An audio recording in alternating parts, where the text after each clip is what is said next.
کی توجہ کو، تو جو حقائق سامنے آتے ہیں، وقت کم ہو رہا ہے تو میں جلدی ذرا کروں گا۔ ان میں سے نمبر 1 ایران ہے۔ اگر ہم چلتے ہیں عرب سے مشرق کی طرف، تو ایران ایک اعتبار سے یہ بازی لے گیا ہے پورے عالم اسلام پر۔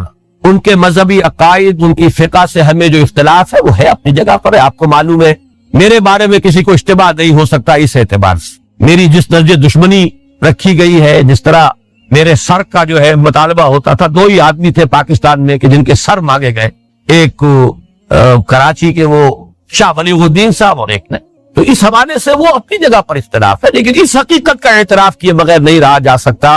پورے عالم اسلام میں یہ واحد مسلمان ملک ہے جس نے بہرحال اپنی شریعت، اپنے عقائد کے مطابق ایک مذہبی انقلاب برپا کیا، اور پورے عالم اسلام میں مذہبی سطح پر، حکومت کی سطح پر فنڈامنٹلسٹ صرف ایک ملک ہے، یا دوسرا جو ہے تھوڑا سا وہ ہے سوڈان، لیکن اس کی اہمیت اس لیے نہیں کہ وہ کسی عوامی انقلاب سے نہیں بنا، بلکہ وہ تو ایک فوجی انقلاب سے شکل بنی ہے جو بھی بنی ہے۔ اللہ کرے اس پہ استقامت ہو، اس سے یقینی کوئی نتیجہ برآمد ہو جائے۔ خبریں بھی اچھی آ رہی ہیں، لیکن میں تو دنیا کا جو پرسپیکٹو ہے اس کے حوالے سے عرض کر رہا ہوں کہ اس پہلو سے ایران ان کا ٹارگٹ ہے، ٹارگٹ نمبر 1 ایک خاص اعتبار سے۔ ٹارگٹ نمبر 1 ایک دوسرے اعتبار سے ہم ہے، وہ میں بعد میں عرض کروں۔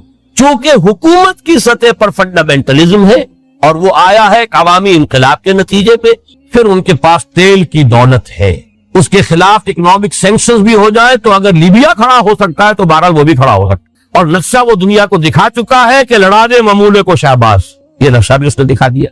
یہ ہے ایران کا۔ نمبر 2 پاکستان۔ پاکستان 400 برس کی تجدیدی مساعی کا امین ہے، امانت دار۔ پورے ہندوستان میں مجدد الفسانی رحمت اللہ علیہ، شاہ ولی اللہ دہلوی رحمت اللہ علیہ، سید احمد بریلوی رحمت اللہ علیہ اور ان کا جہاد، پھر اس 20ویں صدی عیسوی میں یا 14ویں صدی ہجری میں علامہ اقبال جیسا مفکر، مولانا مودودی جیسا مصنف، مولانا الیاس جیسا مبلغ، شیخ الہند جیسا مجاہد حریت، پورے عالم اسلام میں ان کا پیرلل کوئی موجود۔ یہ 400 سال کی تاریخ، اس کی امانت، اور اس کے نتیجے میں یہاں کے مڈل کلاس میں فنڈامنٹلزم کا ایک نیوکلیس ہے، اگرچہ حکومت کی سطح پر کوئی پیش رفت نہیں ہو سکی آج، بلکہ اب تو پسپائی ہو رہی ہے، اب پیچھے ہٹ رہے۔ وہ ہمارے ان سیاسی جو بھی زعماء ہیں، جو جماعتیں ہیں، ان کی غلطی اور الیکشن ہی کو واحد میدان بنا کر اس کے اندر اپنا سارا وقت، توانائی اور قوتیں ضائع کر دیں، یہ ہے در حقیقت جس کا کہ یہ صدا مل رہی ہے کہ اس اعتبار سے تو پسپائی کی طرف ہے معاملہ، کسی پیش رفت کی طرف نہیں ہے۔ لیکن باہر والے تو دیکھتے ہیں نا کہ اندر کیا کچھ مواد موجود ہے۔ اگر مڈل کلاس میں فنڈامنٹلزم کا بارود موجود ہے تو کسی بھی وقت اس کے اندر جو ہے ان کو دھماکہ ہو سکتا۔ دوسری بات جو ان کے لیے ایک اعتبار سے ٹارگٹ نمبر 1 ہمیں بنا رہی ہے، وہ ہمارا ایٹمک نو ہاؤ ہے۔ پورے عالم اسلام میں اور کسی کے پاس نہیں۔ اسلامی بم اگر بنے گا تو یہی بنے گا۔ یہ ہے مختلف اسباب جس کے بنا پر ایران اور پاکستان کو آپ بریکٹ کر لیجئے، یہ اس نیو ورلڈ آرڈر یا آج کی میری گفتگو کے حوالے سے یہودی اور عیسائی گٹھ جوڑ کا جو ٹارگٹ نمبر 1 ہے، ایک اعتبار سے ایران ہے، ایک اعتبار سے پاکستان۔ مسلمانوں گھبراؤ نہیں، پریشان نہ ہو، ڈھیلے نہ پڑو، ہمتیں تمہاری پست نہ ہونے پائے۔ ہمارا وعدہ ہے کہ تم ہی سربلند رہو گے اگر مومن ہوئے۔ اللہ کا وعدہ تو سچا ہے، اللہ جھوٹا نہیں ہے، معاذ اللہ ثم معاذ اللہ، اللہ ظالم نہیں ہے۔ اب اس آیت کو سامنے رکھیے، 2 ہی نتیجے نکل سکتے ہیں، یا معاذ اللہ ثم معاذ اللہ یہ کلام جھوٹا ہے، غلط ہے، یا پھر ہم مومن نہیں ہیں۔ مومن ہو، افراد کی بات نہیں کر رہا، خال خال اس قوم میں اب تک نظر آتے ہیں، وہ کرتے ہیں اشک سحرگاہی سے جو ظالم وضو، ان کی بات نہیں ہے۔ وہ جو اثر ہے، حکم الاکثر حکم الکل۔ اگر اکثریت مسلمانوں کی مومن ہوتی تو کیسے ممکن تھا کہ ہم ذلیل ہوتے؟ ہم ذلیل ہیں تو لازم ہے کہ ہم مومن نہیں۔ اس پر ایک سوال پیدا ہوتا ہے کہ مومن نہیں ہے تو پھر کیا ہے؟ یہ ایک علمی مسئلہ ہے، میں حل کر دوں پھر میں اصل موضوع کی طرف آؤں گا۔ اس خیال ذہن میں پیدا ہو سکتا ہے جب ہم مومن نہیں ہیں تو کیا ہے؟ کیا کافر ہے؟ ظاہر ہے کہ کافر تو نہیں ہے، تو پھر کیا منافق ہے؟ اس سوال کا جواب جو ہے اتنا قطعیت کے ساتھ نہیں دیا جا سکتا جتنا کہ میں نے کیا کافر ہے کا جواب دے دیا کہ کافر تو نہیں ہے، کیا منافق ہے۔ یہاں تھوڑی سی وضاحت کرنی پڑے گی کہ نفاق کی 2 قسمیں ہیں۔ ایک ہے نفاق فی العقیدہ، انسان شعوری طور پر منافق ہو، جان بوجھ کر منافق ہو، دھوکہ دے رہا ہو جبکہ خود جانتا ہو کہ میں مسلمان نہیں ہوں۔ ایسے منافق تو بہرحال ہم نہیں ہیں، اس امت کی عظیم اکثریت ان پر مشتمل نہیں ہے۔ ہاں ایک دوسرا نفاق ہے جو احادیث کی روشنی میں جس کا کہ علماء کرام نے نام رکھا ہے نفاق عملی۔ نفاق عملی میں ہم یقیناً مبتلا ہے، جس کے لیے 2 حدیثیں بارہا میں نے سنائی. آیت المنافق ثلاث، منافق کی 3 نشانیاں ہیں. اذا حدث کذب واذا وعد اخلف واذا اؤتمن خان. جب بات کرے جھوٹ بولے، جب وعدہ کرے خلاف ورزی کرے، جب امین بنایا جائے خیانت کرے. دوسری حدیث میں چوتھی چیز واذا خاصم فجر، جب کہیں جھگڑا ہو جائے، اختلاف ہو جائے تو آپے سے باہر ہو جائے، گالم گلوچ پر، سب و شتم پر، دنگا فساد پر آمادہ ہو جائے. یہ چاروں اوصاف ہمارے اندر موجود ہیں، بحیثیت قوم، بحیثیت مجموعی یہ چیزیں موجود ہیں. لیکن یہ کہ اصل شے یہ ہے کہ جس کو کہ ہم کہتے ہیں منافق عقیدہ، وہ ہم نہیں ہیں. تو پھر کیا ہے؟ یہ ہے وہ مسئلہ جس کو کہ الحمدللہ حل کیا امام ابن تیمیہ رحمۃ اللہ علیہ. ایک بڑا پیچیدہ مسئلہ تھا جس کے لیے کہ میں نے آیت مبارکہ تلاوت کی، سورہ حجرات کی آیت نمبر 14. قالت الاعراب آمنا، یہ بدو کہتے ہیں ہم ایمان لے آئے. قل لم تؤمنوا، اے نبی کہہ دیجئے تم ایمان نہیں لائے ہو. ولکن قولوا اسلم، بلکہ یوں کہو کہ ہم مسلمان ہو گئے، ہم نے اسلام قبول کر لیا، ہم نے اطاعت قبول کر لی. ولما يدخل الايمان في قلوبكم، اور ابھی تک ایمان تمہارے دلوں میں داخل نہیں ہوا. یہ ایک بہت اہم مسئلہ ہے کہ ایسی کیفیت بھی ہوتی ہے کہ انسان ظاہر کے اعتبار سے مسلمان ہے، باطن میں نہ ایمان ہے نہ نفاق ہے. نفاق کیوں نہیں ہے؟ اس آیت کا جتنا حصہ میں نے پڑھا ہے اس سے یہی متبادر ہوتا ہے کہ پھر وہ منافق ہوگا جب مومن ہے نہیں، ایمان دل میں داخل نہیں ہوا تو منافق ہوگا. لیکن اگلا حصہ یہ ہے کہ وَإِن تُطِيعُوا اللَّهَ وَرَسُولَهُ لَا يَلِدْكُم مِّنْ أَعْمَالِكُمْ شَيْئًا، اگر تم اللہ اور اس کے رسول کی اطاعت کرتے رہو گے تو وہ تمہارے اعمال میں سے کچھ کمی نہیں کرے گا، اس کے اجر و ثواب سے تمہیں محروم نہیں رکھے گا. ان اللہ غفور الرحیم، اللہ غفور الرحیم ہے. اب اگر ایک ایسا شخص جس کے بارے میں لم تؤمنوا بھی کہا، تم ایمان نہیں لائے، ولما يدخل الايمان في قلوبكم بھی کہا، ایمان ابھی تمہارے دلوں میں داخل نہیں ہوا ہے، لیکن اس کے بعد یہ فرمایا جائے کہ اگر تم اطاعت کرتے رہو گے تو تمہاری اطاعت قبول ہو جائے گی، عمل جو ہے اس کے اجر و ثواب سے محروم نہیں رہو گے، اس سے ثابت ہو گیا وہ منافق تو نہیں ہے. منافق کا تو کوئی عمل بھی اللہ کے ہاں قبول نہیں. تو معلوم ہوا کہ یہ ہے بین کی ایک کیفیت.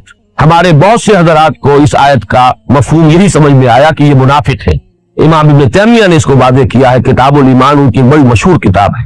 انہوں نے اس آیت کے حوالے سے کہا ہے کہ ایک ایسی کیفیت بھی ہو سکتی ہے کہ ایک شخص قانوناً ظاہراً مسلم ہے، اس کے دل میں نہ ایمان ہے نہ نفاق ہے، بلکہ خلا کسی کیفیت ہے، دل میں کچھ بھی نہیں، دل خالی. اس کو میں سمجھایا کرتا ہوں کہ جیسے کہ آپ کو معلوم ہے کہ +1 +2 +3 ایک طرف یہ ویلیوز بڑھتی چلی جاتی ہے، دوسرے سائڈ پر -1 -2 -3 -انفینٹی یہ بڑھ جائیں گی، دونوں کے درمیان ایک زیرو لیول آتا ہے. ایک زیرو لیول بھی ہے کہ اندر کچھ نہیں، نہ ایمان مثبت طور پر نہ نفاق منفی طور پر، لیکن عمل میں انسان مسلمان ہے. یہ ایک بہت بڑا اللہ کا فضل و کرم ہے، اس کی رعایت ہے. اس حالت میں بھی جو انسان اطاعت کرے گا اس کی اطاعت قبول ہے. حالانکہ اصول تو یہ ہو سکتا تھا اگر ہمارے ہاتھ میں ہوتا فیصلہ، تو ہم تو بڑے سخت لوگ ہیں، فتویٰ دینے میں تو کوئی سختی کرنے میں کمی کرتے نہیں، لہذا ہم تو کہتے کہ ایمان نہیں ہے تو کوئی عمل قبول نہیں. اللہ نے اسی لیے اپنے 2 اسماء و صفات کا حوالہ دیا، ان اللہ غفور الرحیم، اللہ غفور الرحیم ہے. لہذا اس کی شان غفاری اور شان رحیمی کا صدقہ سمجھو کہ اس حال میں بھی اگر تم اطاعت کرو گے تو اطاعت قبول ہو. البتہ اب اس کے بعد جو ہے مضمون وہ تیسری آیت جو میں نے تلاوت کی تھی اس کے حوالے سے واضح ہوگا. اگر تم مسلم ہو تو اطاعت تمہیں پوری کرنی ہوگی، جزوی اطاعت نہیں ہے، جزوی فرما برداری نہیں ہے، بلکہ ڈھٹائی ہے، گستاخی ہے، استہزاء ہے اللہ کا اور اس کی شریعت کا. اطاعت تو وہی ہوگی جو کلی ہو، پوری اطاعت. کبھی خطا ہو جائے یہ بات دوسری ہے، آدمی فوراً رجوع کرتا ہے، توبہ کرتا ہے. جیسے کہیں کیلے کے چھلکے پر پاؤں آ گیا، پھسل گئے، آپ گر گئے، لیکن یہ کہ اس کے فوراً بعد آپ اٹھتے پڑے نہیں رہتے وہاں. اسی کا نام توبہ ہے، اسی کا سورہ نساء میں ذکر آیا ہے، انما التوبۃ علی اللہ للذین یعملون السوء بجہالۃ ثم یتوبون من قریب. جذبات کی رو میں بہ کر کوئی غلطی ہو جائے تو فوراً توبہ کر لے، تو ایسے شخص کی توبہ کو قبول کرنا اللہ نے اپنے اوپر واجب کر لیا. لیکن مستقل ڈیرا ڈال لینا کسی معصیت پر، کسی گناہ پر، اپنی معاش میں، اپنی معاشرت میں مستقلاً اللہ کے کسی ایک حکم کی خلاف ورزی، یہ بھی در حقیقت گویا کہ آپ نے دین کو پھاڑ دیا، ٹکڑے کر دیا. فرقوا دینہم، انہوں نے اپنے دین کو ٹکڑے ٹکڑے کر دیا کہ ایک حصہ قبول سر آنکھوں پر، دوسرا حصہ پاؤں تلے. یہ ہے جس کے لیے میں نے سورہ بقرہ کی آیت نمبر 85 کا نصف تلاوت کیا ہے. افتؤمنون ببعض الکتاب وتکفرون ببعض، کیا تم ہماری کتاب اور شریعت کے ایک حصے کو مانتے اور ایک کو نہیں مانتے؟ دونوں ہماری ہی کتاب کے حصے ہیں، دونوں حکم ہماری کتاب میں ہیں. ایک سرآنکھوں پر اور ایک پاؤں تلے روکتے ہوئے ہو. فما جزاء من يفعل ذلك منكم الا خزي في الحیات الدنیا.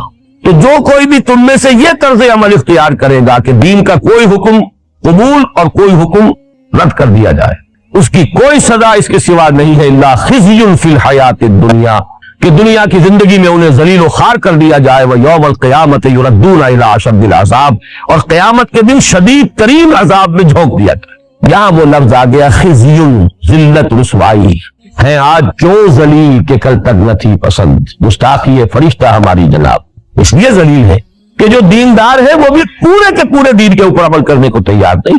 کچھ نے عبادات کا دامن تھام لیا ہے، معاملات میں کوڑے، معاش میں حرام چل رہی ہے، اپنی معیشت میں، اپنی معاشرت کے اندر شریعت کے سری احکام جو ہے ان کو توڑا جا رہا ہے. کوئی کسی کے پاس کوئی عذر ہے، کسی کے پاس کوئی عذر ہے. لیکن یہ جو ہم نے دین کے حصے بکھرے کر لیے یہ ہے الا خزی فی الحیات الدنیا، دنیا کی زندگی میں ذلت اور رسوائی اور خاری، یہ نتیجہ ہے اس کا.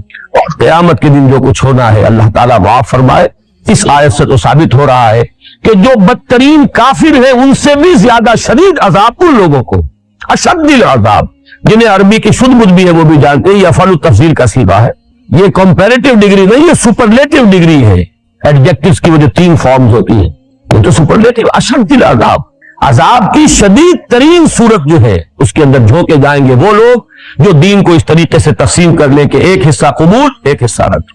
اب آپ پوری امت کو دیکھ لیجیے ہمارا حال کیا ہے. زیادہ سے زیادہ دین نماز روزے کا ہے. 45 ہے کہ 44 ہے کہ 46 ملک ہے مسلمان، کسی ایک ملک کے اندر بھی وہ دین اپنی کلیت کے ساتھ اپنی کامل صورت کے اندر کہیں نافذ ہے، قائم ہے. یہ ہے دوسرا جواب. اب ان دونوں جوابوں کو پھر جمع کر لیجئے تو ہمارے سامنے مسئلے کا حل ایک ہی رہ جاتا ہے، ایمان. لاؤ کہیں سے وہ ایمان، وہی آب نشاط انگیز. علامہ اقبال نے اس کو کہا تھا اصل نامحکمی دل کی یہ ہے، اصل میں وہی تیری نہ بیماری، وہی نامحکمی دل کی، علاج اس کا وہی آب نشاط انگیز ہے ساقی. یہ نامحکمی دل کی، اور جس کو کہا ہے کہ یقین پیدا کرے نادان یقین سے ہاتھ آتی ہے، وہ درویشی کے جس کے سامنے جھکتی ہے فخوری. پہلے جواب کا تو لازمی نتیجہ یہی ہے کہ اگر ہماری ذلت ہے اس وجہ سے کہ ایمان نہیں ہے تو ایمان پیدا کر لیجئے، ذلت خود بخود عزت سے تبدیل ہو جائے. اور دوسرے جواب کا بھی اصل میں منطقی طور پر تجزیہ کر لیجئے، کل دین پر عمل اس حقیقی ایمان، یقین والے ایمان کے بغیر ممکن ہی نہیں. جزوی دین پر عمل تو ہم روایتی طور پر بھی کرتے ہیں، کچھ خاندانی روایات ہے، کچھ معاشرتی روایات ہے، کچھ قومی روایات ہے، کچھ ہمارا کلچر ہے، کچھ ہماری تہذیب ہے، کچھ بچپن سے کچھ چیزوں کی عادت پڑ گئی ہے. یہ جزوی جو ہے عمل وہ در حقیقت دین پر عمل نہیں ہے، بلکہ یہ ہمارا کلچر ہے، ہماری ایک تہذیب ہے، ہمارا ایک تمدن ہے، ہماری کوئی روایات ہیں. کل دین پر عمل کرنے کے لیے وہ یقین والا ایمان درکار ہے، وہ ہوگا تو پھر کل کے کل دین پر عمل ہوگا. اور جب تک وہ نہیں ہوگا یہ ذلت اور رسوائی سے نجات پانا ممکن نہیں. لہذا اب تک جو میں نے گفتگو کی ہے وہ ذرا پھیلی ہے لیکن پھر ایک نقطے کے اوپر سمٹ آئی ہے کہ اصل شے جو درکار ہے وہ ایمان ہے، وہی آب نشاط انگیز، وہی یقین والا ایمان، وہی قلبی ایک یقین و ایذان کی کیفیت، جس کو کہ انگریزی کے الفاظ میں اگر میں ادا کروں بہت سے حضرات زیادہ سمجھ سکیں گے کہ ایک ہے ریشیل کریڈ، ایک ہے پرسنل کنوکشن. زمین و آسمان کا فرق ہے. ذیش کتاب صبوری ہزار فرسنگس. ریشیل کریڈ تو اس لیے ہے کہ کسی خاص طبقے میں آپ پیدا ہوئے، ایک نسل سے ہیں جو اس نسل کے لوگ مان رہے آپ بھی مان رہے. اور پرسنل کنوکشن ہوتا ہے جبکہ آپ کنوینسڈ ہو کہ یہ حق ہے، وہ پرسنل کنوکشن والا جس کو یقین کہا گیا. کلا لو تعلمون علم الیقین، وہ علم یقین تو یہاں حاصل ہونا چاہیے، عین الیقین تو آخرت میں حاصل ہوگا. آنکھوں سے پھر جب ہم حقائق جب دیکھ لیں گے تب تو عین الیقین ہو جائے گا. الہاکم التکاثر حتی زرتم المقابر کلا سوف تعلمون ثم کلا سوف تعلمون کلا لو تعلمون علم الیقین لترون الجحیم ثم لترونها عین الیقین ثم لترونها ثم لتسألن یومئذ عن النعیم. جب تک وہ علم الیقین حاصل نہ ہو دنیا میں تو ہماری حالت درست نہیں ہو سکتی. اب ہے اصل سوال وہ کہاں سے ملے. اس کو میں آج چاہتا ہوں، اگرچہ متفرق طور پر یہ مضامین پہلے بھی کبھی نہ کبھی بیان ہوئے ہیں، لیکن آج ذرا میں ایک چیز کو بالکل واضح کر کے تجزیہ کر کے اس کی تحلیل کر کے انالیسس کر کے چاہتا ہوں کہ اچھی طرح آپ پر واضح ہو جائے ایمان، یقین والا ایمان پیدا کرنے کے ذرائع کون سے. جہاں تک میں آج کی تاریخ تک سمجھ پایا ہوں، اللہ تعالیٰ اور علم میں اضافہ فرمائے وقل رب زدنی علما، لیکن اس وقت میں کہہ رہا ہوں جو کچھ آج تک سمجھ میں آیا وہ یہ ہے کہ 3 ذرائع ہیں یقین والا ایمان حاصل کرنے کے. پہلا اور سب سے آسان اور سب سے سادہ وہ ہے ایسے اصحاب کی صحبت جو خود صاحب یقین. اس کو قرآن مجید میں کہا گیا ہے اس لیے کہ یہ جو میں نے ابھی آیت نمبر 14 آپ کو سنائی تھی سورہ حجرات کی، اس سے اگلی آیت نمبر 15 میں اولئک هم الصادقون قرار دیا گیا ہے جو سچے مومن ہیں. انما المؤمنون الذين آمنوا بالله ورسوله ثم لم يرتابوا وجاهدوا باموالهم وانفسهم في سبيل الله اولئک هم الصادقون. اور سورہ توبہ میں فرمایا یا ایھا الذین آمنوا کونوا مع الصادقین، اہل ایمان ایسے سچوں کی صحبت اختیار، ان کے قریب رہو، ان کے پاس رہو، ان کی صحبت سے فائدہ اٹھاؤ. یہ بالکل سادہ اور آسان ترین طریقہ ہے.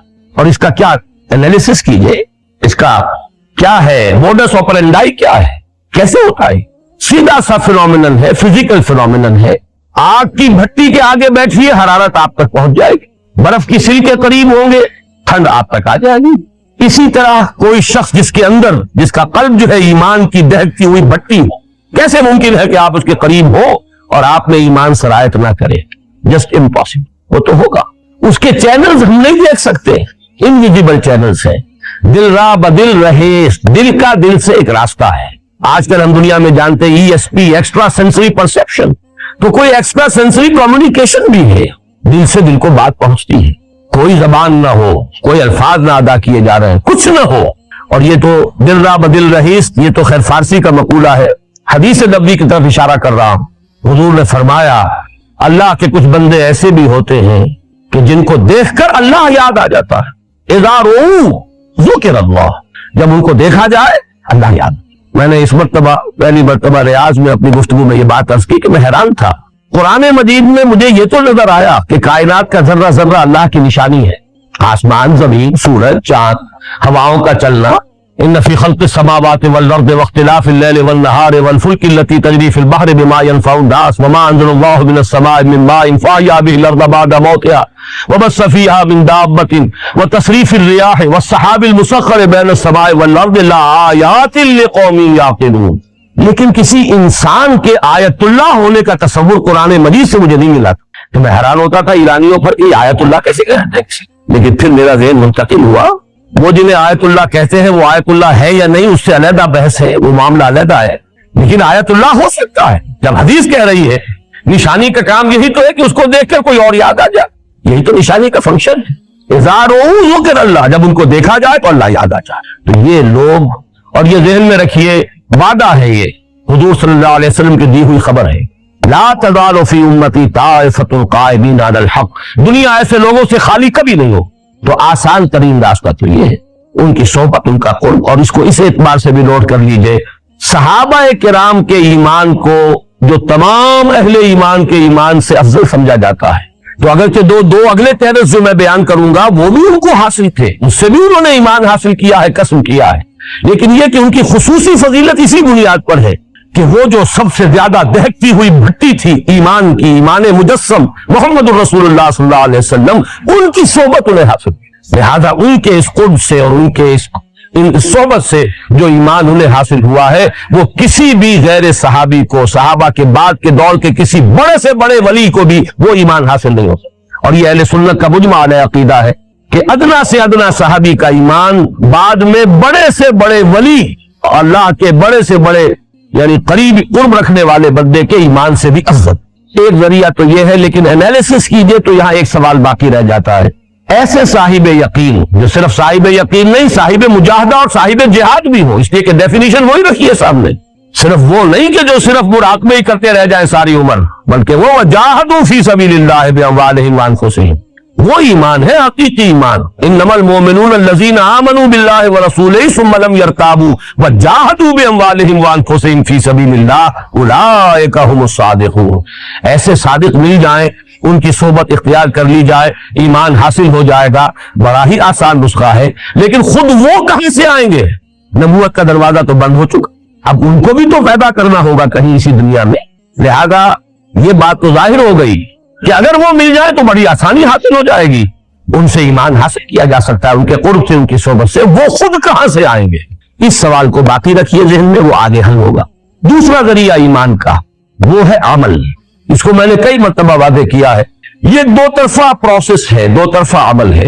ایمان سے عمل پیدا ہوتا ہے، عمل سے ایمان میں اضافہ ہوتا ہے، ایمان کا اضافہ پھر عمل کے اندر اضافے کا ذریعہ بنتا ہے، اور عمل کا یہ مزید اضافہ پھر ایمان میں اضافہ کرتا ہے۔ اس کو پیچ کی مثال سمجھیے کہ پیچ ہر چکر کے ساتھ آگے بڑھے گا، یا اگر واپس کھینچ رہے تو ہر چکر کے ساتھ ادھر آ جائے گا۔ اسی طریقے سے ایک لفظ آپ استعمال کرتے ہیں انگریزی میں وشس سرکل۔ وشس سرکل جو ہے وہ سمی دائرہ ہے، آپ نے ایک کام برا کیا، اس کے نتیجے میں ایک برائی پیدا ہوئی، اس نے اور برائی کو جنم دیا، پھر اس سے اور برائی بڑھ گئی، اس سے پھر اور برائی جو ہے پیدا ہوئی، یہ تو وشس سرکل چل رہا ہے۔ اور اس کا کانورس، اس کا برعکس بھی ہو سکتا ہے، ایک بہت ہی صحت بخش، بہت ہی صحیح، بہت ہی عمدہ مفید چکر۔ وہ کیا ہے؟ ایمان کی اگر تھوڑی سی پونجی ہے، اس کو لے کر عمل شروع کر دیجئے، عمل بڑھے گا۔ اسی کو کہا گیا زادتہم ایمان ما زادہم الا ایمانا و تسلیما۔ ایمان بڑھتا ہے، اللہ کی راہ میں جہاد کیجئے، اللہ کی راہ میں انفاق کیجئے، نیک عمل کیجئے، ایمان بڑھے گا۔ جب ایمان بڑھے گا، اب آپ کے انفاق اور جہاد میں اور اضافہ ہو جائے گا، اب اس سے آپ کا ایمان اور بڑھے گا۔ یہ ہے وہ سرکل جس سے کہ آپ دائرے کے اندر جیسے کہ وہ گول سیڑھیاں ہوتی ہیں، آپ اوپر چڑھتے چلے جائیں گے۔ یہ ہے ایمان بذریعہ عمل۔ اور میں آج جو منتخب نصاب میں ہمارا سورہ حجرات کا سبق ہے، آخری آیات کا، اس کے حوالے سے اس نقطے کو واضح کرنا چاہتا ہوں۔ یہی وجہ ہے کہ سورہ حجرات کی جو لاسٹ بٹ ون آیا ہے، پہلی آخری سے پہلی، اس میں اس حقیقت کو کھولا گیا، اگر تم اسلام لے آئے ہو، چاہے ابھی ایمان تمہارے دلوں میں داخل نہیں ہوا، لیکن اگر تم اطاعت کرو گے تو ایمان حاصل ہو جائے گا۔ اسی لیے فرمایا گیا ہے یمنون علیک ان اسلموا، اے نبی یہ آپ پر احسان دھر رہے ہیں کہ ہم اسلام لے آئے۔ قل لا تمنوا علی اسلامکم، کہہ دیجئے ان سے کہ تم مجھ پر اپنے اسلام کا کوئی احسان نہ دھرو۔ بل اللہ یمن علیکم ان ہداکم للایمان ان کنتم صادقین، اللہ تم پر احسان دھر رہا ہے، احسان جتا رہا ہے کہ تمہیں اس نے ایمان کے راستے پر ڈال دیا ہے۔ اب اگر عمل کرو گے، اطاعت کرو گے تو ایمان پیدا ہو جائے گا۔ یہ ہے وہ در حقیقت ایمان بذریعہ عمل۔ اور یہ میں اب توجہ دلا دینا چاہتا ہوں، ہمارے دور کی ایک بہت بڑی دینی تحریک یا مذہبی تحریک ہے یہ، وہ اسی طریقے کو اختیار کیے ہوئے ہے، وہ ہے تبلیغی جماعت کی تحریک۔ یہی وجہ ہے ان کے ہاں اصطلاح ہے ایمان کی محنت، وہ عمل کے ذریعے سے اپیل کرتے ہیں۔ نکلو اپنے گھر سے، ماحول سے، دفتر سے، کاروبار سے، بازار سے، منڈی سے، ہر چیز سے نکلو اور نکل کر آ جاؤ۔ 40 دن مسجد میں رہو گے نا، ممکن ہے کہ کوئی نماز چھوٹ جائے، تمہاری جماعت جو ہے وہ فوت ہو جائے، رہو گے مسجد، وہاں کیا غلط حرکت کرو گے؟ ٹیلی ویژن نہیں، کوئی اور غلط جو ہے کوئی داعیات وہاں موجود نہیں۔ یہ جو 40 دن کی مشق وہ کرا دیتے ہیں، واقعہ یہ ہے کہ اس سے یقیناً اس سے ایمان پیدا ہوتا ہے۔ میں اس کا قائل ہوں، اور یہ نہ سمجھیے کہ آج کہہ رہا ہوں، یہ تو جو میرا کتاب تھا اسلام کی نشأت ثانیہ سن 67 کی تحریر، اسی میں اس قرآن اکیڈمی کا نقشہ ہے، جو جس وقت اللہ کے فضل و کرم سے بنی ہوئی اور ہم اس میں بیٹھے ہوئے ہیں، وہ سارا تذکرہ اسی میں، وہی اس انجمن کا مینیفیسٹو ہے، اس میں نے اس کو تسلیم کیا۔ عوامی سطح پر غیر علمی انداز میں ایک جذباتی اپیل کے ساتھ اور عمل کے ذریعے سے ایمان اس تحریک کے ذریعے پیدا ہو رہا ہے۔ فرق صرف یہ ہے کہ انٹلیکچوئل طبقہ اس سے متاثر نہیں ہوتا۔ آپ کنفیوز نہ کیجئے، انٹلیکچوئل اور ہے، پڑھا لکھا اور ہے۔ ہر پڑھا لکھا آدمی انٹلیکچوئل نہیں ہوتا، اور جاہل ہوتے ہیں بڑے بڑے انٹلیکچوئلز، جس کو کہ آپ کہیں جاہل وہ عالم نہیں ہے، وہ بڑے انٹلیکچوئل ہوتے ہیں۔ یہ ساخت ہے ایک مزاج کی۔ ایک وہ لوگ ہیں جن کی شخصیتوں میں عقل کو اولیت حاصل ہے، ان سے جب تک آپ دلیل اور برہان سے بات نہیں کریں گے وہ آپ کی بات سنیں گے۔ ایک وہ ہے کہ جو جذباتی انداز میں بھی متاثر ہو جاتے ہیں، وہ پی ایچ ڈی بھی ہو سکتے ہیں، double triple P H D ہو سکتے ہیں، اس لیے کہ وہ تو پی ایچ ڈی تو اگر میں خاص شعبے کے اندر 8-7 سال رگڑے کھاتے رہی اور ڈگری لے آئیے، وہ در حقیقت اس کی علامت نہیں ہے کہ وہ صرف انٹلیکچوئل ہے۔ پڑھا لکھا ہونا اور ہے، اور واقعتاً جس کو آپ کہیں انٹیلیجنسیا میں سے ہونا، انٹلیکچوئل ہونا، وہ دوسری بات۔ اور آپ کو مل جائیں گے ایسے لوگ کہ جو دستخط کرتے نہ کر سکتے ہو اور صرف وہ انگوٹھا لگاتے ہو، لیکن بات ایسی کریں گے منطقی کہ بڑے سے بڑے پڑھے لکھے لوگوں کو ان کے نیچے سے زمین کھسکا دیں۔ یہ اصل میں 2 کیٹیگریز علیحدہ ہے۔ ایک وہ جو ایموشنل سیٹ اپ کے ہیں، ان کا بلڈ اپ جو ہے نفسیاتی، وہ ایموشنل ہے۔ ایک وہ جو ریشنل ہے، بنیادی طور پر ریشنل لوگ متاثر نہیں ہوں گے۔ اور یہ جو انٹلیکچوئل مائنورٹی ہے، یہ ہے اصل شے، معاشرے کے اندر ایفیکٹو یہ ہے، اس لیے کہ یہ برین ٹرسٹ ہے سوسائٹی کا۔ اگر یہ کنورٹ نہیں ہوگا تو معاشرہ ایز اے ہول کبھی کنورٹ نہیں ہوگا، چاہے عوامی سطح پر ایموشنل انداز میں آپ کتنے ہی لوگوں کو کنورٹ کریں۔ یہ صغرا کبرا ہے میرا، میں نے جماعت اسلامی سے علیحدگی کے بعد 2 سال تبلیغی جماعت کے نہایت قریب ہو کر گزارے تھے، یہ طے کرنے کے لیے کہ آیا میں اپنے لیے بھی اپنی دینی دلچسپی جو بھی ہے اس کی تسکین میں اسی میں کام کرتے ہوئے حاصل کروں، لیکن بالآخر فیصلہ جو میں نے کیا ہے وہ علی وجہ البصیرت کیا ہے، اور وہ یہ ہے کہ اس تحریک کا یہ جو اثر کا حلقہ ہے وہ محدود ہے، پھر اس کے سامنے انقلاب ہے ہی نہیں، نظام کی تنفیذ ہے ہی نہیں، ایک محدود جگہ پر صرف دعوت و تبلیغ کے درجے کے اندر نیکی کا پرچار تو ہو رہا ہے، لیکن یہ کہ اس سے آگے کی کوئی منزل ان کے سامنے نہیں۔ بہرحال میں اس وقت جو بحث کر رہا تھا وہ صرف اس اعتبار سے کہ ایک ایمان عمل کے ذریعے بھی پیدا ہو سکتا ہے، لیکن 2 باتیں یہاں پر بھی نوٹ کر لیجئے۔ ایک تو یہ کہ اس کے لیے کوئی نہ کوئی انیشل پونجی تو چاہیے نا، کہ آپ عمل کا کچھ آغاز خواہ ایموشنل انداز میں کریں، اور ثانیاً یہ کہ اس سے جو ایمان پیدا ہوتا ہے، میں ایک نئی اصطلاح استعمال کر رہا ہوں، ایک ہے شعوری ایمان اور ایک ہے غیر شعوری ایمان۔ شعوری ایمان جسے کہا جائے وہ اس راستے سے پیدا نہیں ہوتا، ایک غیر شعوری یقین کی کیفیت تو پیدا ہو جاتی ہے، وہ شے کہ جس کے لیے سورہ یوسف کی آیت کا حوالہ میں دوں گا، کہ حضور سے فرمایا گیا قُلْ هَٰذِهِ سَبِيلِي أَدْعُو إِلَى اللَّهِ عَلَىٰ بَصِيرَةٍ أَنَا وَمَنِ اتَّبَعَنِي، اے نبی کہہ دیجئے یہ میرا راستہ ہے، میں اللہ کی طرف بلا رہا ہوں، لیکن کس کیفیت میں بلا رہا ہوں؟ عَلَىٰ بَصِيرَةٍ أَنَا، عَلَىٰ وَجْهِ الْبَصِيرَةِ بلا رہا ہوں، یہ کوئی بلائنڈ فیتھ نہیں ہے میرا، وَمَنِ اتَّبَعَنِي، اور جو میرا اتباع کر رہے ہیں وہ بھی یہ کوئی بلائنڈ فالوورز نہیں ہے میرے، عَلَىٰ وَجْهِ الْبَصِيرَةِ اتباع کر، یہ جو عَلَىٰ وَجْهِ الْبَصِيرَةِ ماننا ہے اللہ کو اور آخرت کو اور نبوت کو اور رسالت کو اور قرآن کو، یہ بالکل اور شے ہے، اور یہ کہ ایک غیر شعوری طور پر چاہے یقین کی کیفیت پیدا ہو جائے، لیکن یہ کہ اس کا درجہ وہ کبھی نہیں ہوگا جو ایک شعوری ایمان کا ہوتا۔ لہذا ان 2 لیمیٹیشنز کے بعد اب آئیے تیسرا اور آخری اور جو اصل منبع ہے ایمان کا، اور وہ ہے قرآن۔ قرآن میں غوطہ زنی، قرآن سے ہم کلامی، صرف تلاوت نہیں، تلاوت سے بھی غیر شعوری ایمان پیدا ہوگا، محض تلاوت سے بھی، کیونکہ وہ بھی ایک عمل ہے، جیسے آپ عمل کر رہے ہیں، کوئی اور دین کا کام کر رہے ہیں، کوئی نماز پڑھ رہے ہیں، ذکر کر رہے ہیں، تو سب سے بڑا ذکر قرآن ہے، لہذا یہ بھی ایک عمل ہے، لیکن وہ شعوری ایمان پیدا کرنے کے لیے جو اصل درکار ہے، آج کے دور میں تو سب سے بڑی ضرورت اس کی، آج کا دور ریشنلزم کا دور ہے، لہذا یہاں تو اصل میں اس ایمان کی ضرورت ہے، عَلَىٰ بَصِيرَةٍ أَنَا وَمَنِ اتَّبَعَنِي والا ایمان، اور اس کے لیے قرآن کے ساتھ ایک کمیونیکیشن، قرآن کے ساتھ براہ راست مکالمہ، قرآن کے ساتھ براہ راست مخاطبہ، قرآن مجید کے ساتھ ایک ایسی کیفیت بقول علامہ اقبال کہ وہ آپ کے قلب پر براہ راست نازل ہو رہا ہو، یہ کیفیت ہے کہ جو ایمان، اور ایمان بھی شعوری ایمان پیدا کرنے کا ذریعہ ہے۔ یہاں میں حوالہ دوں گا علامہ اقبال کے اس شعر کا بھی، کہ تیرے ضمیر پہ جب تک نہ ہو نزول کتاب، گرہ کشا ہے نہ راضی نہ صاحب کشاف۔ آپ قرآن پڑھیں ترجمے کے ساتھ، یہ آپ کو کچھ معلومات دے دے گا، ترجمہ آپ کو موو نہیں کر سکتا، ترجمہ آپ کو انسپائر نہیں کر سکتا، ترجمہ آپ کے اندر آگ نہیں پیدا کر سکتا، حرارت نہیں پیدا کر سکتا، ترجمہ تو در حقیقت کچھ کنٹینٹ جو ہے اس کا، کچھ معنی اس کے آپ کو مل جائے گی، معلومات حاصل ہو جائے گی۔ رہی تفسیر، واقعہ یہ ہے کہ بڑا خوبصورت مصرع کہہ دیا ہے، گرہ کشا ہے نہ راضی نہ صاحب کشاف۔ اب اس سے اوپر کی تو کوئی حدیث، کوئی تفسیر ہوئی نہیں۔ امام راضی کی تفسیر معقولات اور ریشنل انداز کے اندر اس دور میں، اور زمخشری ان کی تفسیر جو ہے صاحب کشاف، اب ظاہر بات ہے کہ ان سے اوپر کوئی تفسیر نہیں، انہی سے خوشہ چینی کی ہے باقی مفسرین نے۔ تو فرمایا علامہ اقبال نے کہ ان میں سے کوئی بھی گرہ کشا نہیں ہے، تیرے ضمیر پہ جب تک نہ ہو نزول کتاب، جب تک کہ قرآن خود تمہارے دل پر اترے نہ ہو۔ یہ کیسے ہوگا؟ اس کو میں چاہتا ہوں آج کہ ذرا آپ 2 اور 2 4 کی طرح سمجھ لیجئے، یہ بھی کہ اس کے لیے لازم کیا ہے، کیا طریقہ ہے، کیا میتھوڈولوجی ہے، اور یہ کہ پھر یہ کیسے، اس کا فینومینن کیا ہے، یہ کیسے یہ عمل کرتا ہے، اس کا جو طریقہ کار ہے وہ کیا ہے۔ پہلی بات تو اس کے ضمن میں یہ ایک جملہ کفایت کرے گا، کم سے کم اتنی عربی سے واقفیت کہ ترجمے کا حجاب ہٹ جائے، لینگویج بیریئر نہ رہے، ترجمہ حجاب ہے آپ کے اور قرآن کے درمیان، یہ حجاب ہو جائے، براہ راست ہم کلام ہو۔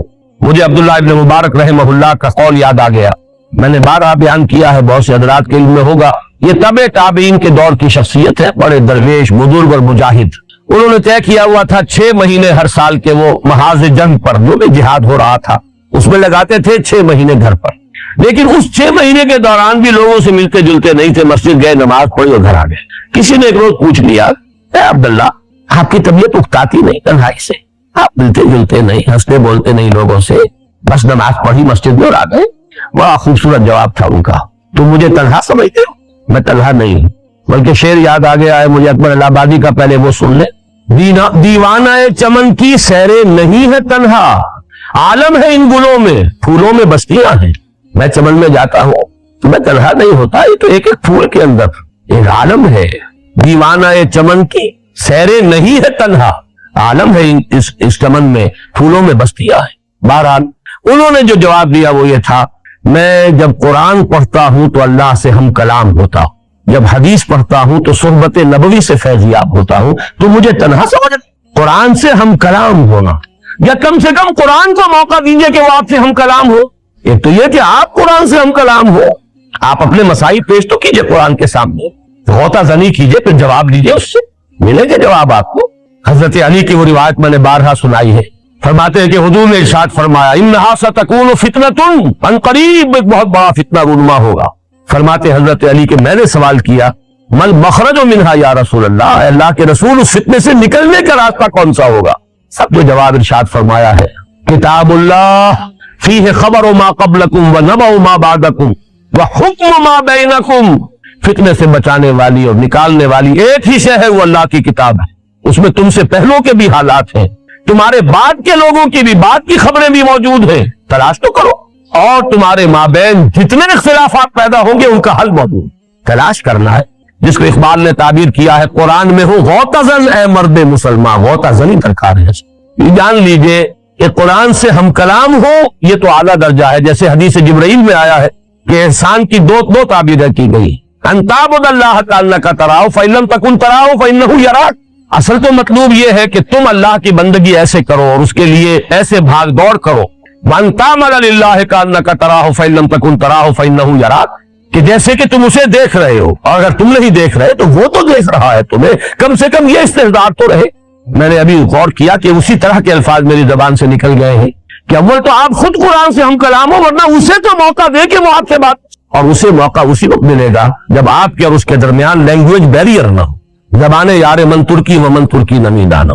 آپ نے تو روک دیا قرآن کو، آپ کے دل پہ کیسے اترے؟ وہ تو ظاہر بات ہے، یہ اس کی شرط لازم ہے. اتنی واقفیت عربی زبان سے کہ قرآن آپ سے براہ راست ہم کلام ہو جائے، لینگویج بیریئر نہ رہے. کہیں کہیں مشکلات کے لیے تفاسیر کو آپ کنسلٹ کر لیں، کہیں کہیں کوئی شاذ لفظ آ گیا ہے اس کے لیے کہیں آپ لغت بھی دیکھ لیں، لیکن یہ کہ بائی اینڈ لارج قرآن آپ سے خود بخود براہ راست ہم کلام ہو رہا ہو، یہی ہے فینومینن. تیرے ضمیر پہ جب تک نہ ہو نزول کتاب، گرہ کشا ہے نہ راضی نہ صاحب کشا. اب آئیے کہ اس کا فینومینن ہے کیا، یہ عمل کیسے ہوتا ہے؟ آیا یہ بات ڈاگمیٹک ہے، صرف خوش عقیدگی کے تحت کہا جا رہا ہے کہ قرآن منبع ایمان ہے؟ وہ جو ظفر علی خان کا شعر میں نے بارہا سنایا ہے آپ حضرات کو کہ وہ جنس نہیں ایمان جسے لے آئے دکانیں فلسفہ سے، ڈھونڈے سے ملے گی عاقل کو یہ قرآن کے سپاروں. یہ ہے جہاں سے قرآن ملے گا. یہ کیسے ملتا ہے؟ اس کو میں آپ سے شاید پہلے بھی عرض کر چکا ہوں کہ واقعہ یہ ہے کہ اب جو کچھ میں بیان کر رہا ہوں وہ علامہ اقبال کا فکر ہے. علامہ اقبال نے اپنے لیکچرز میں بڑا دو چار کی طرح اینالائز کیا ہے. اس کا جو مقدمہ ہے وہ پہلے سمجھ لیجئے. مقدمہ قائم کیا انہوں نے کہ یقین پیدا ہوتا ہے تجربے سے. جب تک آپ کا ذاتی تجربہ نہ ہو یقین پیدا نہیں ہوگا. محض سنید چاہے ہزاروں آدمی آپ کو بتا رہے ہو ایسا ہے ایسا ہے ایسا ہے ایسا ہے. میں مثال دیا کرتا ہوں نا کہ اگر کسی شخص نے چینی کبھی نہیں چکھی اور ہزاروں آدمی کہہ رہے وہ میٹھی ہوتی ہے میٹھی ہوتی ہے میٹھی ہوتی ہے، تو آپ ساری دلیل جو ہے اس کے لیے ہو جائے گی آخر کیا ضرورت پڑی انہیں جھوٹ بولنے کی. پھر جھوٹ پر اتنے لوگوں کا جمع ہو جانا محال ہے. یقیناً چینی میٹھی ہوگی، لیکن ہوگی سے آگے آپ نہیں بڑھ سکتے تاکہ آپ چینی چکھ لیں. اب کہیں گے چینی میٹھی ہے، اس ہوگی اور ہے میں تو زمین و آسمان کا فرق ہے. ہوگی اور ہے یہ ہے پرسنل کنوکشن ہے، اور یہ پیدا ہوا ہے ذاتی تجربے سے.